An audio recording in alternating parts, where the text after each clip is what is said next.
writer Niraska Bruce nk'ibisanzwe. Uyu ni NVIRII Storyteller aratubwira ati kitenge bisa nawe niteguye. Nani alinidanganya eti mapenzi huwa Ninde wambeshe ko urukundo ari ikintu cyoroshye?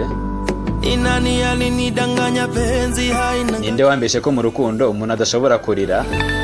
Nikadanganya uwo muntu yarambeshe ambwira ko gutanga indabo ari cyo gisubizo, maze arambwira ati nintanga ka shokora ibintu bizaba bimeze neza cyane rwose. Nyuma naje kujya mu rukundo maze ibintu bigenda bikomera, bimera nk'imibare kugira ngo numve urukundo. Ariko nari meze nk'umuntu winjiye mu kizamini ntafite ikaramu kuko ntabwo niteguye. Igitutu cyose banshyiraho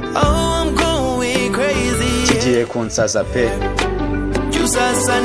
Barambwira ngo ninambare kitenge kugira ngo nse n'uwo dukundana, kandi ngo nogoshe n'amarasta yanjye kugira ngo abyeyi bankunde.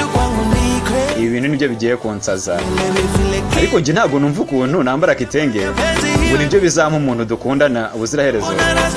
Nubwo numva ukuntu ababyeyi badakunda umuntu ufite amarasta. Ibi bintu nibyo bigiye kunsaza pe.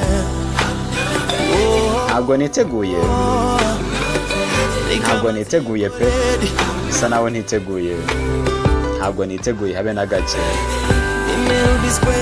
Reka nsubire ku mibare harya. Ubundi nzi ko rimwe guteranyaho rimwe ari irindi, ariko ibintu munyigisha bisa naho mbizi. Iyo mfite ibibazo byanjye naciyemo nka Sadamu. Okay, ngaho reka twe kubyitaho nshuti, twe kubumva ababyeyi bacu ukunze ibintu bizagenda neza. Reka twe kubera ko turi kurira cyangwa tubabaye. Mwebwe mujya mu rukundo, ibintu ntabwo byoroshye muri iyi minsi, birimo imibare myinshi.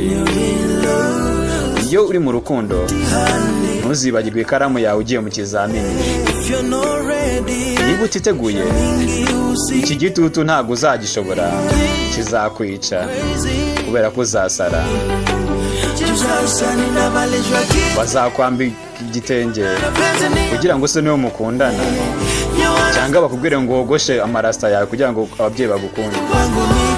Ibi bintu njye nibyo binsaza. Njye rero ntabwo numva ukuntu kwambara kitenge aribyo bizampa umuntu dukundana ubuziraherezo. Ngo ababyeyi ngo niwo ngo ntabwo bakunda amarasta. Ibi bintu njye biransaza. Ntabwo niteguye, ntabwo niteguye. Bimeze nkaho niteguye pe. Bimeze nkaho niteguye. Ati ninde wakubeshye ko urukundo ari ikintu cyoroshye? Uwo muntu yaranambeshye ngo mu rukundo umuntu ntagashaka kurira.